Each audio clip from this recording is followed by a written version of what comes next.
We're here. Hello, everyone. First of all, so glad to be here. I'm glad to have you here. My name is Brittany Lewis. I am a professional graphic designer, illustrator, and a tarot deck enthusiast. And not Tuesdays, Sundays are the day that I dedicate time specifically for working on my dream project, the Cosmic Gateways Tarot. Now, there may be a little bit of noise in my background. There's a lot going on, but we're going to make it through. I do believe that. So yeah, this Sunday we're just gonna pick right back up where we left off last Sunday. Now last Sunday I was very, very under the weather. I think today I'm a little bit better. I don't think my voice is still cracking a little bit, but not nearly as bad as it was. So I think we'll have a much more productive Sunday. Now, before we get into what we're going to get into, there are a couple of things I would like for you to do. Number one, if you enjoy this live stream, if you find something valuable, if you just like looking at me every Sunday, please do me a huge favor and hit the thumbs up button. That lets YouTube know that you enjoy the stream and that people that enjoy the things that you enjoy also would enjoy the stream as well. So please hit the thumbs up button. Other ways that you can do that, if you want to learn more about me, more about the services that I provide, more about my shop, if you would like to purchase something, or if you would like to sign up for the waitlist for the Cosmic Gateways Tarot, please head over to my website, blewisarts.com. There you can find all kinds of information, all kinds of goodies and things like that to pick up. And so without further ado, let's get into it. So yeah, I'm really, really excited. And shout out to PL. Hey, PL and Lee. I'm so glad to see you guys here. Excuse my voice again, but I think we're gonna be okay. I feel a whole lot better this week. I am missing. Here we go. Missing my glove. Let me put my glove on, and let's get into it. So yeah, this week's been great. I hope you guys have also had a good week this week. I have had a pretty good week, mostly resting. Again, there go my voice. It's cracking a little bit, but mostly resting. But I did get a very sweet email from one of my clients who I did a children's book for, and she just recently I'm talking. She recently won some awards for her children's book, so I'm really proud about that. And I'm happy that she was able to share that with me. I think one of the things that I love hearing or love getting is sort of those messages from my clients who have gone on to rock the world with the things that we've created together. So I'm super, super excited about that. But again, we're going to pick up right back where we left off on the Two of Wands. I did do a little bit of work on this week, not a whole lot. I probably could have if I just first if I was feeling good, but if I were feeling well and just kind of had the time, I probably could have just finished this week. But we're back at it. We're gonna do it slowly but surely. We'll get there. But yeah, I am working in Clip Studio Paint. I am also looking down directly at my pen display tablet. So while we're in this live stream, if you see me looking down, I am drawing right now in real time. And this is my stylus pen. I work on a Huion Canvas 24 4K. All right. Now, for those of you who may be new, let's go over a few things about the Cosmic Gateways Tarot. So, the Cosmic Gateways Tarot is a deck that I started in the year of 2019. I work on it off and on. Most of the time I have a lot of client work that kind of keeps me from spending too much time on it. But here lies our live stream. So I've made a point to dedicate time every Sunday, whether I'm on live, usually on live, but even after the lives, to work on this dream project. Because if there's something that you want to do, life is going to life regardless. So you have to find time to work on that. So the Cosmic Gateways Tarot is a collection of cards that will be a little bit bigger than a standard size tarot deck, but will consist of 78 cards. It will also come with a guidebook and the optional companion book. And within that companion book, we'll have all kinds of artist notes and, deep dives into the symbolism and the elements and all of the things that makes tarot so special. I want to show you guys some of the cards because I have not done this in a while. I typically will post, some of the cards so you guys can see what they look like. I finished about 33, I think, cards. I counted 33 cards completed. So we still have a really long way to go on this project. My goal was to have this done by about this time next year. So once my schedule evens out, there's going to be a lot of work happening off of the live streams. But yeah, the cards look really good. I do want to, again, show you guys what they look like so that you kind of get a bigger picture of what the story is for this particular deck. So I'm super excited about that. Now, back to our Two of Wands. I don't really know what episode we on with this, but We're back at it. So where I left off, just kind of working through the week, was I finished up the face of our character. I do like him a lot better. I had to make some adjustments to his head. I think I had his head a little bit too big, and I had his hair a little bit too big. So we've done that. I also smoothened his face out and added some highlights and things like that. I don't think I'm going to fool with that too much more today. Where I left off was working on his hand.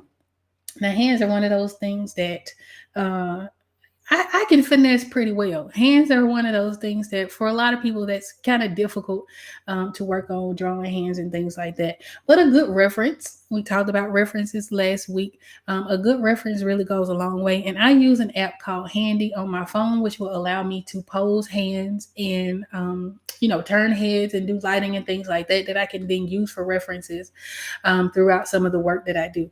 And so on our reference panel, we do have one of the hands that I created in the handy app on my phone to be able to articulate the hand in this. Sometimes I can draw a hand and it's not a big deal and I can kind of, like I said, finesse it.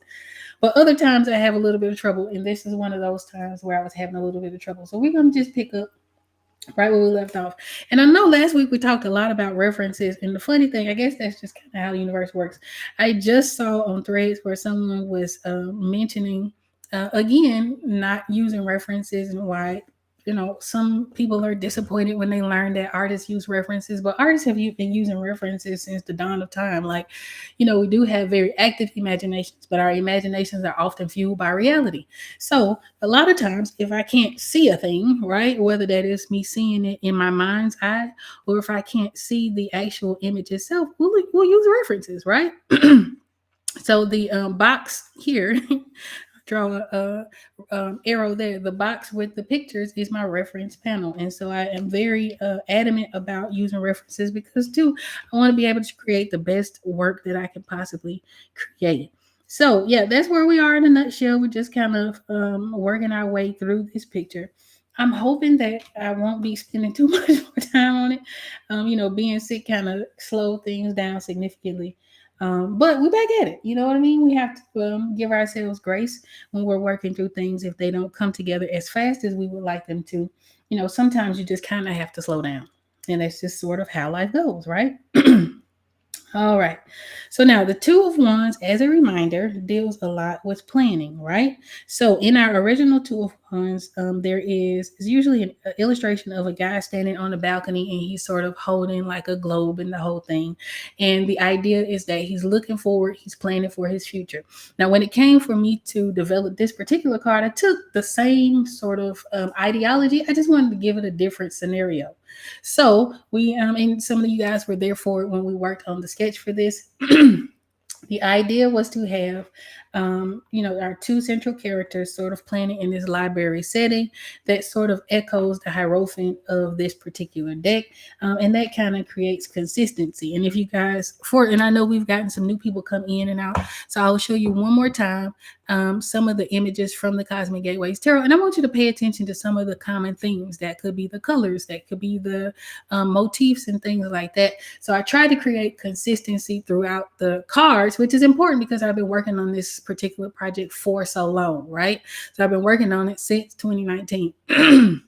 So one of the concerns that I've had is that as my art grows or as my skill set grows, how will that sort of affect the images moving forward? Because I know early on I had some super detailed images such as like the Hermit and, the Page of Pentacles and different ones like that were super duper detailed. But later on in some of the pip cards or the minor arcana cards, we kind of lose a little bit of detail. So I'm fighting with myself, or not necessarily fighting with myself, but sort of making a conscious effort to make sure that I balance all of that out as well. But I do want to create consistency. And so one of the ways that I do that is to borrow color palettes from different cards that I worked on.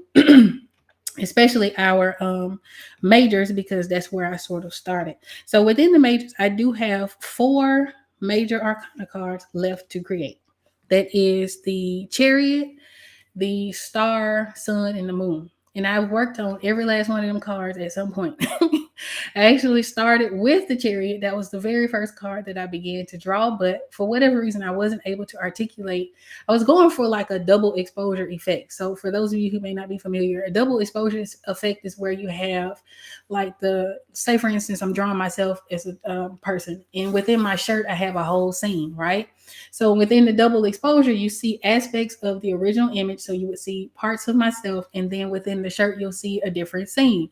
But for whatever reason, I had a real difficult time articulating or trying to figure out how to actually make that work. And so I ended up having to pivot because it just wasn't working out the way that I needed to work out. And thus began the journey sort of this tarot deck. I actually pivoted to making that card the High Priestess, and the High Priestess became the very first card of this particular project. And I've been going out of order ever, ever since. Now, one thing that I did learn just sort of in the process of creating this and having been reached out from different publishers about buying licensing the rights to sell this is that when they are looking for, decks and stuff like that to create, they want to see you have at least 6 major arcana cards and 6 minor. And this is specifically for tarot decks, right? So if you're in the market of creating a tarot deck and it's something that you're thinking about doing, and you're thinking about publishing it through a traditional publisher, just sort of keep that in mind. And the reason that is because, again, you want to create consistency. So they want to see, usually people go all out on their major arcana cards. And again, that's the High Priestess, like the, chariot and so on and so forth. But then they lose a little bit of the focus. They lose a little bit of the theme when it comes to the minor arcana cards. And that's your cups, your pentacles, your wands, and your swords. So if you're thinking about developing a deck and you're thinking about licensing it to a larger publisher, just sort of keep that in mind. You want to develop at least 6 of the majors and then 6 of the minors. And that way that gives them a little bit of an idea of where you're going with your project. Now, for me, I had absolutely no idea where I was going. I didn't know. I started this project just sort of out of a need to start. It was something that I was wanting to do for a lot of years. And I know a lot of times we talk about the things that we want to do, but we never really put action to those words. And so for years, I had been wanting to do a tarot deck, right? It was just something that was like this far off dream thing that I wanted to do. And whatever, right? At the same time, I was very unhappy with the types of art pieces that I was creating at that time. And so, like a perfect storm, eventually I got to the point where I was like, okay, forget it. I'm just going to start. So when I did, I had no plan whatsoever. I had absolutely no plan. I just was like, okay, at the time I was working with Golden Thread Tarot, which is probably one of my favorites by Tina Gong. And I went to Golden Thread Tarot and I was like, okay, which card should I start with first? And I started with the Chariot. And again, the Chariot didn't come together the way that I wanted to. So I panicked a little bit because I was like, now I'm starting this first card and we already got a hiccup. I don't know how best to move forward. But through some persistence, like I said, through pivoting and things like that, sort of made it work. And we've been on a roll ever since. So I do know that there are people who have been watching the process of me creating this deck for probably since the beginning. And if you are among those, I truly, truly appreciate you being here. I wish I knew exactly who. I know sometimes I get messages from people and they'll tell me that they've been watching the project from the beginning, but I'm so grateful to have you. Because every time I get to a point where I'm like, I don't know if I'm, doing the right thing or on the right path, one of you guys will usually reach out to me and let me know that you're so excited about it and when is it going to be done and, all of those sorts of things. So it always is motivating to have that happen. It's not always always that way. Sometimes you lose motivation and it's up to you to get it back, right? But usually in my case, when I am sort of questioning whether or not I'm moving in the right direction, I'll get one of you guys ask me. I had one girl asked, or one person, I should say, had one person ask, when is it going to be, when is it going to be done? Because I need to make sure I save up enough money for Christmas. And I was like, girl, you got a long time. So Lee says, that makes me think, let's see. Would you have interest in sharing more about your experiences with the guidance for deck creators who want to pitch their decks and come? Yes. Yeah, I would. I don't mind doing that at all. Now, as a disclaimer, and I look like I'm frozen, so I'm hoping you guys can still hear me. As a disclaimer, I never really pitched anything to publishers. I was lucky enough to have a few reach out to me early on in the process. So that's sort of where my experience goes.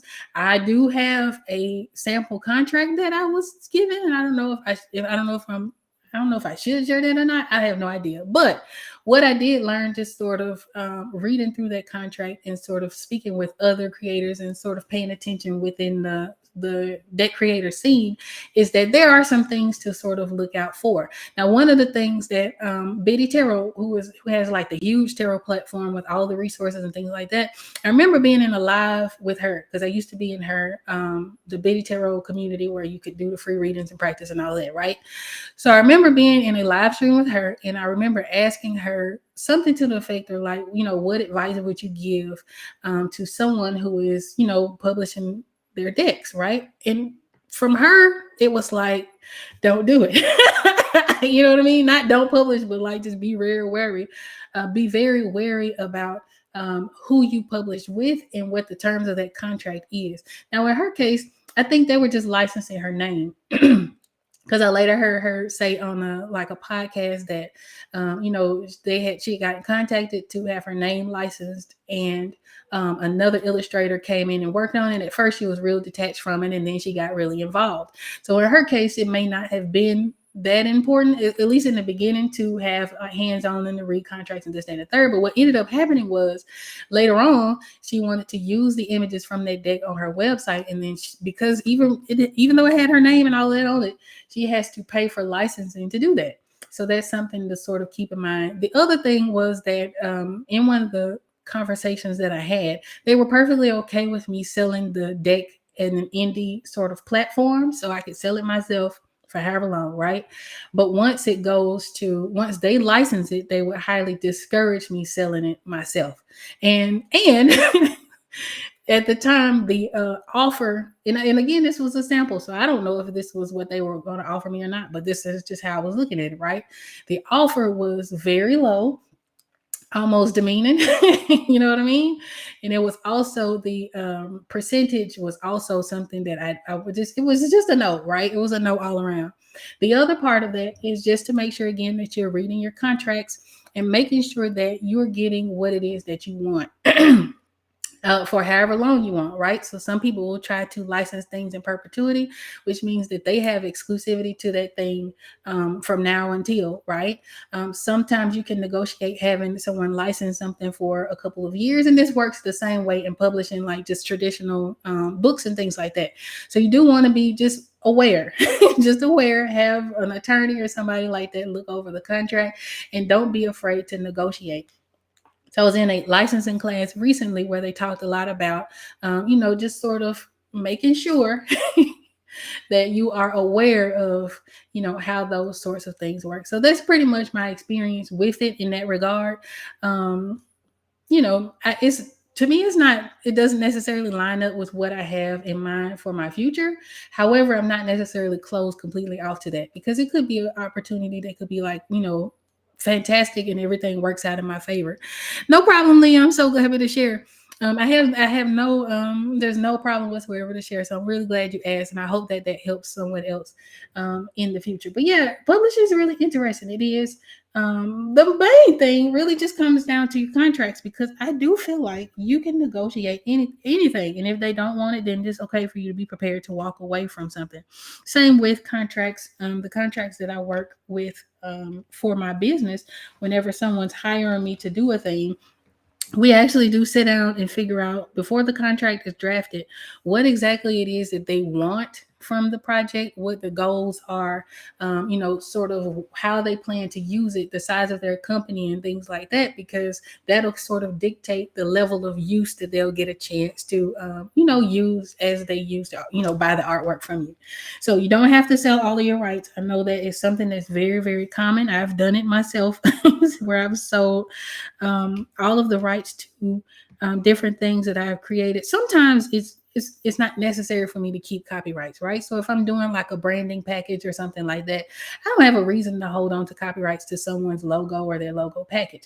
What I will negotiate for though is the right to use it in any marketing or any of my like portfolios and things like that. So if I publish a book that's like a retrospective of B. Lewis Art's artwork, right, I'll have a right to use that, whatever that project was within that piece, and still make money from it.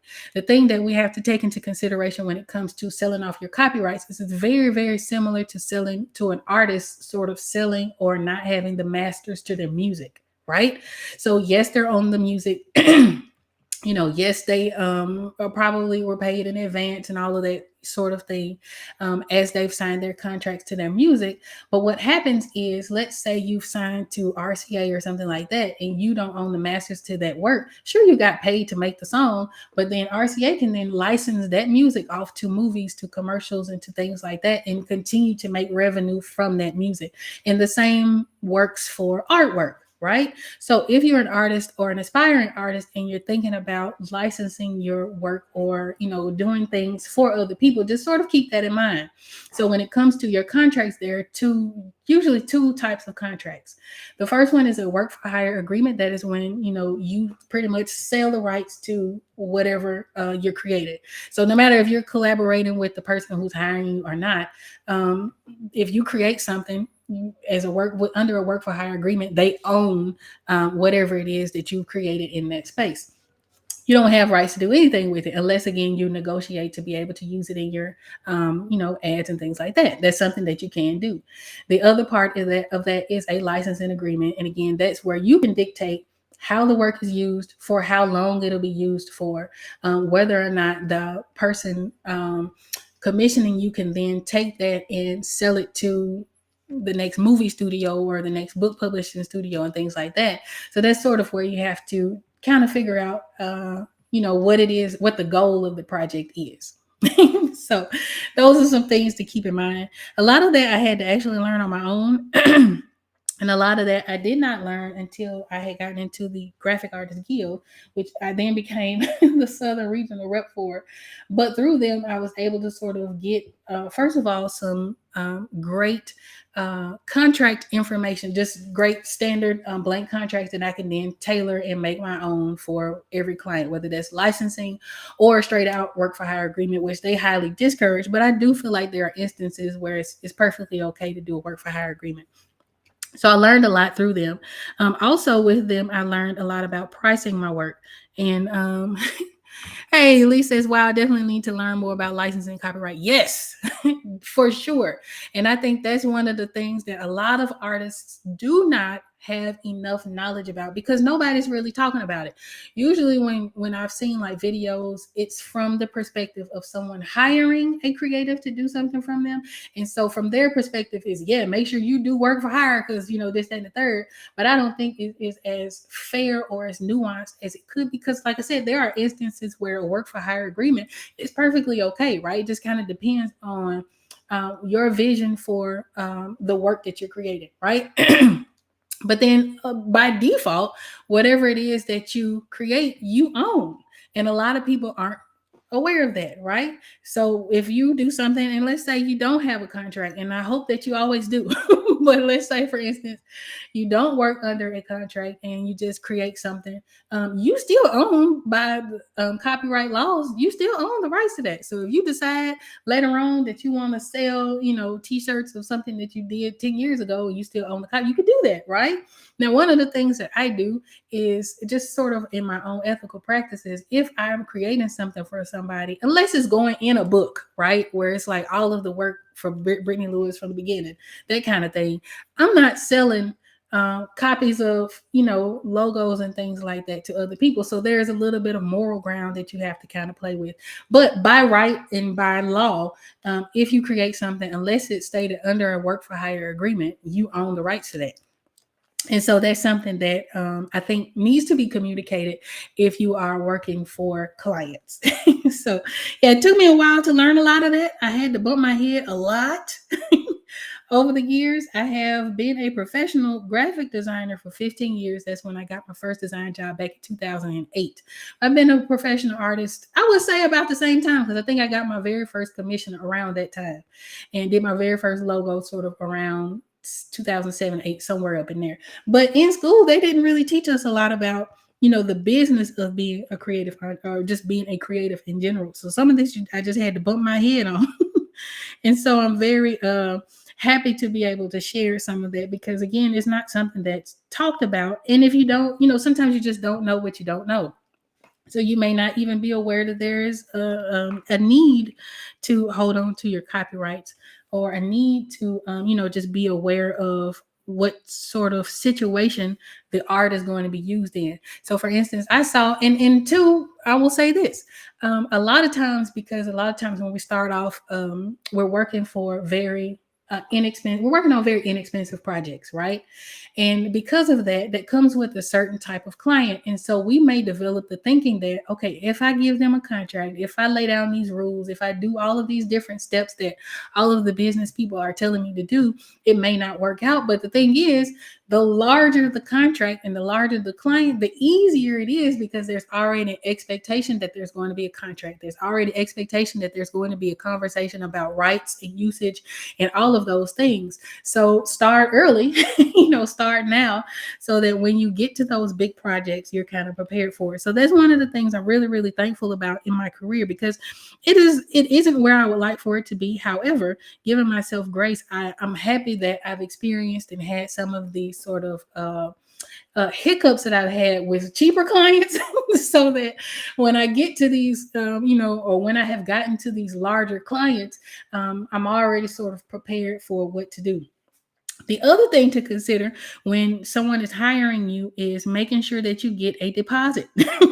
Please make sure that they paying you something upfront along with your project. So for me, there are two requirements that I have for when it comes to hiring me to create work. One, you must sign a contract, and two, there has to be a deposit. At least a deposit if they're not paying upfront, right? Upfront is always better. It becomes the pressures on you, right? But if not, then at least some sort of deposit at first. Now, my standard is 50% outright, at least 50%, right? And depending on the project, I will break that up into two additional payments of 25%. So let's say someone's hiring me for their comic book, right? Let's say it's a $15,000 project, and they have the option to, yes, pay me up front, or we can break it up into payments. If we break it up into payments, no matter what, it's 50% upfront. Period. That's it. That lets me know that they're serious about it, and it locks in my time, right? So time is very, very important. After that, for every deposit that they owe, there's a milestone.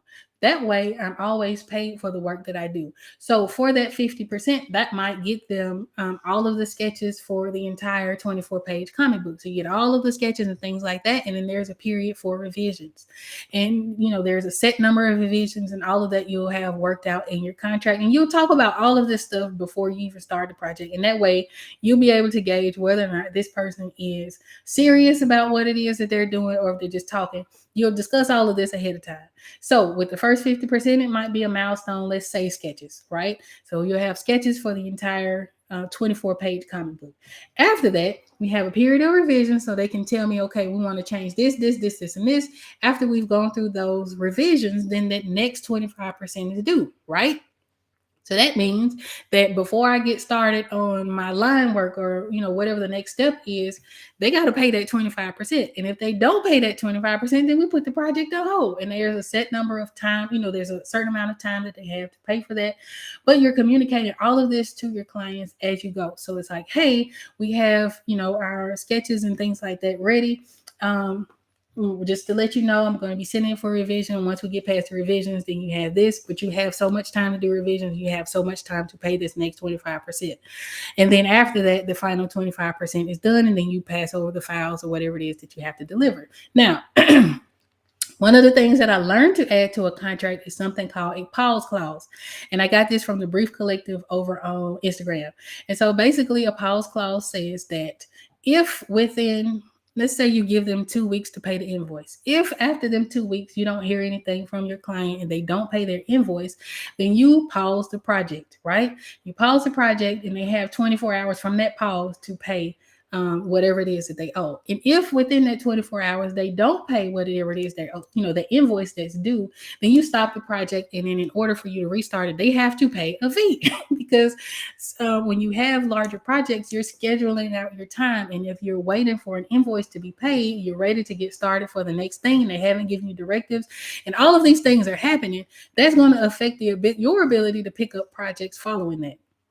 So all of that is stuff, that we have to take into consideration when we're writing and drafting our contracts. And again, one of the things I'm super happy I was able to sort of get into was the Graphic Artist Guild, because again, I was able to learn a lot about a lot of different things. Of course, the pause clause came from a different organization. However, I was able to put that information together. So it's really interesting. It is. I think one of my least favorite things about sort of working with clients is probably going to be revisions. But I do, as someone who's been doing this for so long, I do try my best to eliminate them as best as possible. So there's a lot of communication that takes place between myself and my clients whenever I am working on a project. I'm really, really big on that. And a lot of times I'm judging my clients based on our first, or potential clients, I would say, not necessarily my clients, but my potential clients based on our first interaction. So if it's, there's a certain amount of grace because we all have lives and things like that. But if it takes someone like 2 weeks, if I'm reaching out to my clients, because I had one beginning of this year where it took them a long time to get back to me, so much so that I thought I was, sent over the proposal, and I was like, well, I guess I don't know if they want the project or not, right? So I'm, taking all of that into consideration before I decide, yes, this is someone I would like to move forward with in a creative capacity or not, when it comes to, booking your clients. But that we have a lot of power as artists. We do. You do want to do right by your clients. You don't just want to be out here taking people money and not delivering. Please don't do that. There's plenty of that going on. And I think because of that, oftentimes independent artists such as myself kind of get a bad rap because there are a couple of bad apples that are messing it up for everyone. But not everyone has sort of ill intentions or anything like that. There are lots and lots of very professional people who offer creative services out in the world. I happen to be one of those. So if you are in the market specifically for publishing projects like the children's book, I've already helped one of my clients win an award, just in case y'all wasn't here for that. One of my clients reached out to me and let me know that she had won an award for the book that I helped, or that I illustrated for her. And so, yeah, listen, become an award-winning author by hiring me for my services. And again, you can learn all about all of those things on my website, blewisarts.com. And if you are if you are an aspiring artist and you're thinking about doing commissions and you have questions and things like that, ask. I don't mind answering any of that, because again, a lot of this I had to learn on my own, because people aren't necessarily talking about it a little bit more today than they had been. But certainly that was something I had to actually go searching for. And again, sometimes you don't know what you don't know, so sometimes you're learning information and you're like, I didn't even know I was supposed to take that into consideration. Luckily for me, I think some of my worst clients have been sort of the catalyst to me learning about certain things, because there's nothing like that challenging client that will teach you to tighten things up in your business. Whether that means you're raising your prices, whether that means you are, adding contracts. Because for a very long time, I didn't work on the contract because I was like, well, if I agree, and I have the best intentions, surely the person I'm working for is also going to, please listen to me. For some people, if you give them an inch, they'll take a mile. So you make sure you get everything in writing. And it doesn't mean that you don't trust the person. It doesn't mean that you are expecting ill intentions or, ill actions from that person. But it is a means to protect not only yourself, but your client as well. So yes, always, always have a contract. And it doesn't have to be complicated either. It really doesn't. Your contract just needs to say that I will do this specific task for this specific compensation. right? And once you've been compensated, this is what you'll receive in return for that compensation. And then you can add to that, this is what will happen if you don't pay at a certain time. And this is what will happen if I don't do what I say I'm going to do. And these are the steps that we'll take. And if I have to go to small claims court because you didn't pay your invoice, then this is the steps, that kind of thing. So you have the ability to lay all of that information out. And luckily, there are now, rising more and more people who are sort of discussing that. Brief Collective, again, is one of those people. And again, the Graphic Artists Guild for sure has been really, really great about offering resources in that regard. So I know also they have like the webinars and things like that. And this ain't a Graphic Artists Guild commercial either. It's just disclaimer. But I have learned quite a lot just sort of in my time of, being in the guild.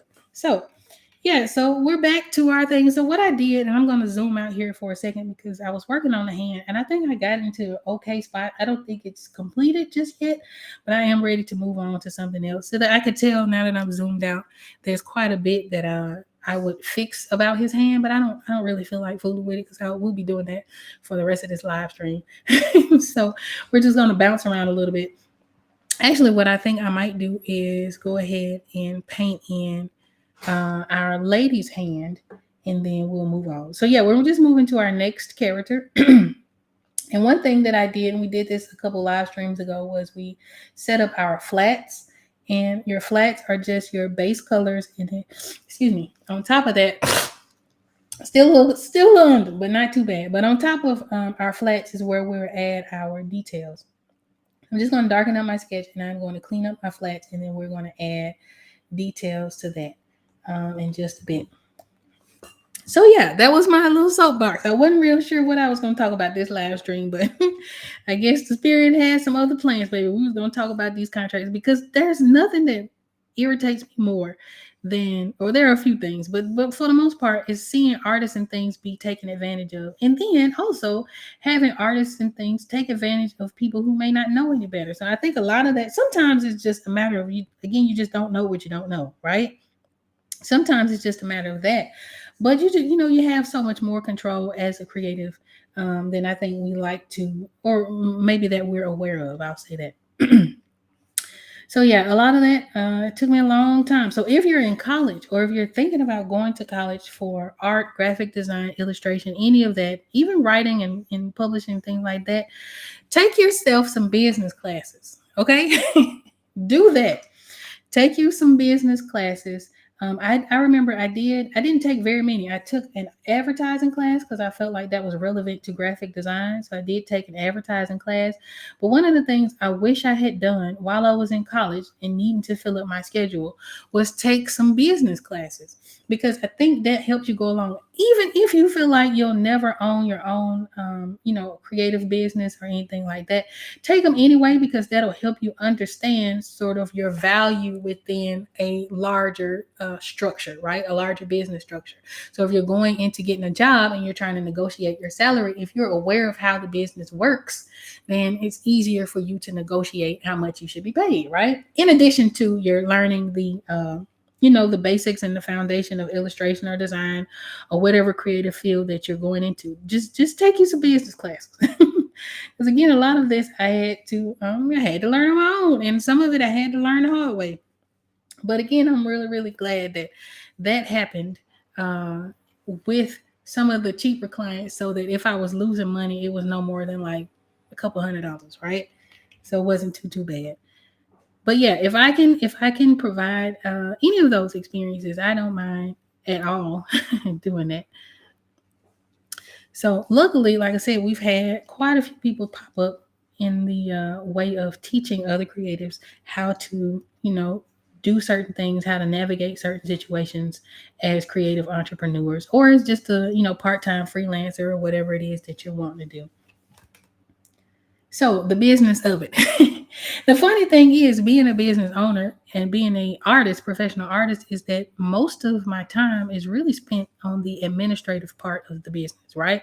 So don't spend as much time creating. Either create creativity part usually doesn't take very long.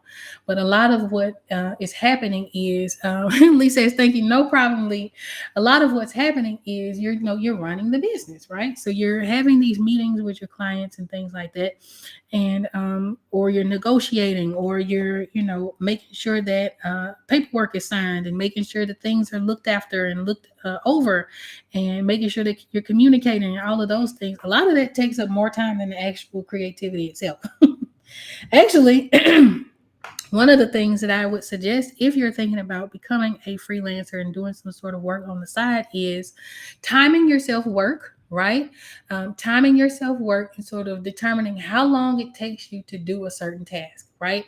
So, for instance, I could do a logo in a day, generally, and that's a couple of versions of a logo and do a whole logo suite. Once I've done all of the research, the actual creating of the logo, I can do in a day, right? Now, the researching and the planning and all of that takes time. And so even within that, within a certain amount of hours, I'm usually have enough information to be able to, plan the next strategy. So you want to be able to time those activities so that when it's time for you to price, are Carolinas in your? I think so. Let me check. I'll check real quick. I'll tell you.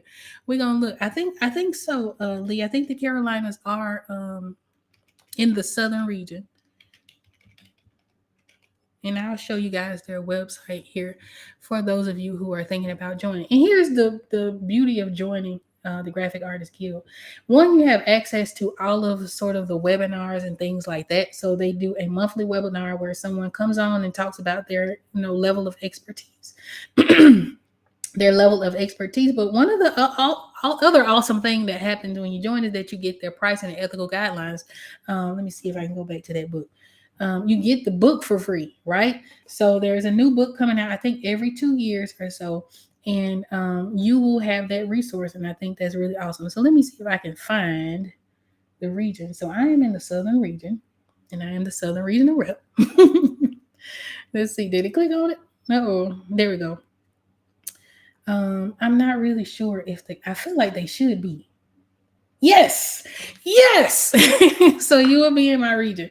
And pretty much all I do is sort of communicate whatever there needs to be communicated to the region. And I will just, as a disclaimer, these last couple months have been lifing.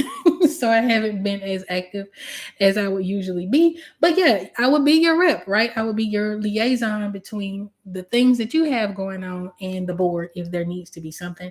And one thing that we do or had been working on earlier this year is doing a lot of in-person events. So back in March, we did one in Nashville where we partnered with the African American Graphic Designers Group. And then we did North Carolina. Absolutely. We did a in-person event at I want to call it was like a brewery in Nashville, and so we were able to do that, and it was a good time. And so we've been putting together different things like that. I am, as the Southern rep, and I think this next year will be my last year because I think it's a 2-year tenure. But as a Southern rep, one of the things that I am personally looking for, just a side note, is I would love to have an assistant rep. So if if you get in there and you like it and you want to volunteer to be the assistant rep, then that would be awesome. But yeah, Graphic Artist Guild, super helpful when it comes to the business aspect of it. And one thing else that I like about the guild is that they've been advocating for artists, especially in the realm of AI, and making sure that artists are paid fairly and all of those things. And so yeah, it's been very, very helpful for me. And I went in it with the intention of elevating my business. So before I even joined, I had an artist consultant whose name is, what is her name? Hold on, I'm find it. But she's an artist consultant, and so she pretty much helped with making sure that artists are charging enough, B, making sure you're leveraging your social media. And Electra, that's her name. Her name is Electra. Let me see where her Instagram is. But she was really awesome because she advocates also for making sure that you're being paid and making sure that you're representing yourself. So one of the things that she encouraged was that every post have some element of yourself. said something about what it is you're working on, and I forget the third one, but it was super duper helpful. And I cannot find her. I know her name is Electra, but I do not remember what the name of her page is. Um, Let me see. No, no. Okay. Anyhow, one of these. If I find it, I'll comment and pin it in the comments. But anyhow, I was in her group, and so learned a lot about social media through that. And of course, I had been on social media for a while, but I didn't know how to set up my profile so that I'm targeting the right people. Because sometimes, as artists who sell things or offer services, sometimes we're posting and we're talking to other artists, right? But if your purpose of your social media, so for instance, the purpose of my Instagram is to raise awareness for this deck and to get people to sign up for the wait list. Now, I haven't been doing a great job with mentioning the wait list, but that is one of the purposes of, especially Instagram, of my social media presence at the moment. However, before that, I was speaking to my fellow artists. I was like, "Hey, look at this sketch I did," or "Hey, look at this concept." And so I started to sort of change the tune to, "Okay, I know that people are into this project that I'm doing, so let me start talking to them." So I learned a lot of that from Electra in that. And again, sometimes you don't know what you don't know, you know, and it's no harm in finding someone to show you the ropes, right? So I know there's always a little bit of gatekeeping when it comes to certain things, and sometimes there needs to be gatekeeping. Sometimes you got to keep stuff to yourself, right? But when it comes to like you're running an art business, as stuff that is I know is difficult to find information for. You may not. There may be like a ton of different avenues to take to learn those things. I don't mind sharing that kind of stuff. To me, I find it helpful when people share it, to me. So I don't mind doing that at all. But if there's something there's just things to take into consideration, right? All right. So I'm working again on this hand, and this is probably going to be another one of those things where it might take me a minute to get it together, to look in the way that I want it to look, because I'm using the hand in my reference, and I'll circle it real big here. I'm using the hand in my reference to sort of tell me where the lights and shadows for this hits. Now, what I am noticing is that there are two knuckles in my reference, and I'm only showing one, so I have to kind of keep that in mind when I am shading in this particular hand. But yeah, that was a good talk. I'm really glad, Lee, that you asked such great questions. And like I said, I don't mind sharing it all. I guess because I enjoy talking about it. I enjoy talking about it. Um, and I've bumped my head so much in these 15 years of being a professional. I have really learned some tough lessons, and so I'm always open to sharing some of that with you, because some things we've all been there. We've all had certain experiences when it comes to being a creative entrepreneur.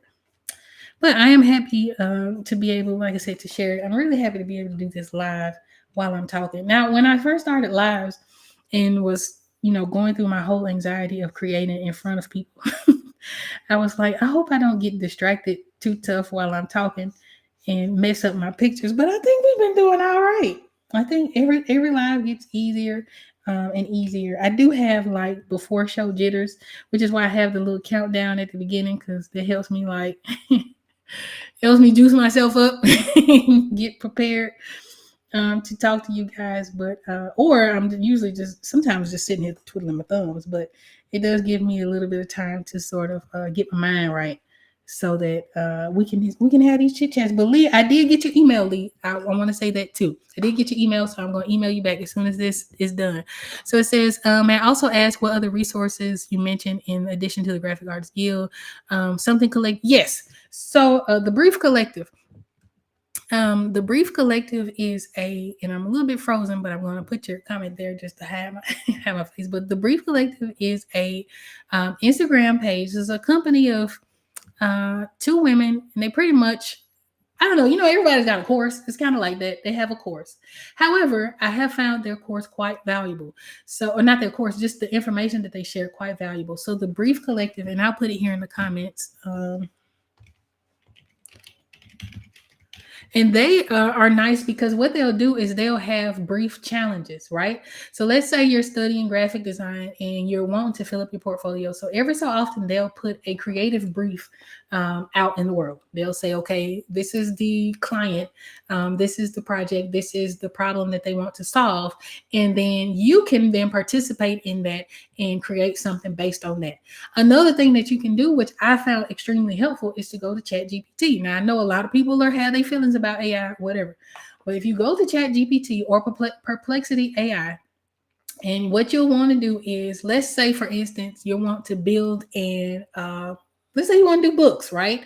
And let's say that you want to do book covers and you don't have any book covers in your portfolio. Maybe you haven't been hired to create any book covers as of yet.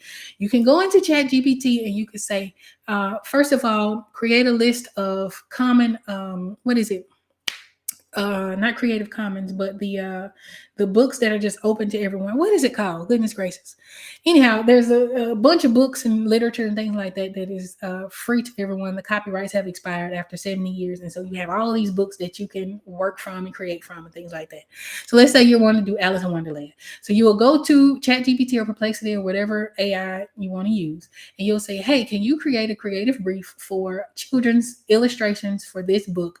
And pretend that you're a client who's wanting to illustrate this book for the ages of 8 to 12, and give me an idea of what you want for your book cover and all of those sorts of things, so you can have it actually give you an entire creative brief that you can then take that information and say, okay, cool, let's go and create this book, right? And then before you know it, you've stacked up a bunch of examples of the types of illustrations that you do and the types of book covers that you do. And so you can kind of use that information. Open access. I'm thinking, let me see. There's a word for it. I'm going to see. I don't think it's open access, but we're going to see real quick. But pretty much there is copyright free works, right? Let's see.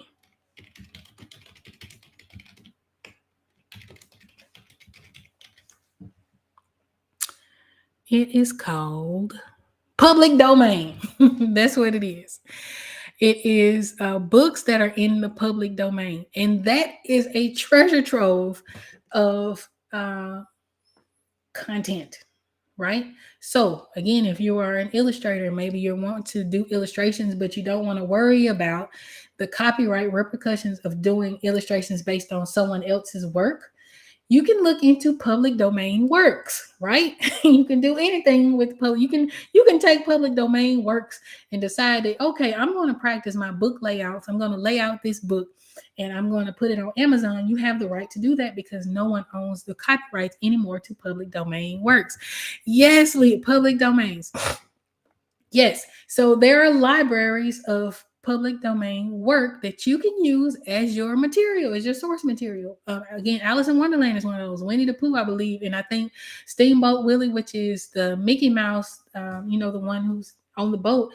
It's the Mickey Mouse one that just entered this year. And every year there's a list of new books whose copyrights expire that you can then take and use. And so if you're building out a portfolio, again, if you're doing illustrations, if you're doing book covers, even if you're doing graphic design and maybe you want to start practicing logos, but you want to do them specifically for books, you can take those and, create a whole bunch of logos and a lot of work from these public domain works. So that is an untapped resource that everyone has access to.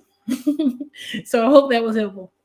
Excuse me. Also, again, your YouTube is also a great resource. There is a guy by the name of Logan Elliott who also has a course where they teach you business development and things like that. Chris Doe is another person who you can find. Yeah, thank you so much, Lee. That's definitely real fire for sure. Absolutely. And like I said, sometimes you don't know what you don't know. And I think I came across, just got the idea, and I was like, well, let me ask ChatGPT to create a creative brief for me for XYZ, and I allowed it to do that, and I was able to use something to create something new from. Right? So you have all of that again available to you, and some stuff I use. You know what I mean? I have no qualms about using chat gpt, especially for something like that, because it's a resource that's there for you, right? All right. So I'm going to save really quickly. It's we're getting close to. We're going to cut this one short. We're getting pretty close to about 55 minutes. So I thank each and every one of you for being here with me. Lee, man, you always on point. I love to have you. PL, thank you so much for stopping by. Anyone else who I may not been able to mention, maybe didn't see you in the chat, but I really, really appreciate you all for being here. Whether you're watching this live or the replay, thank you so much. Do not forget to hit the thumbs up button. Y'all know how YouTube works, right? We hear this on everybody's YouTube video. If you like the video, make sure you hit the thumbs up.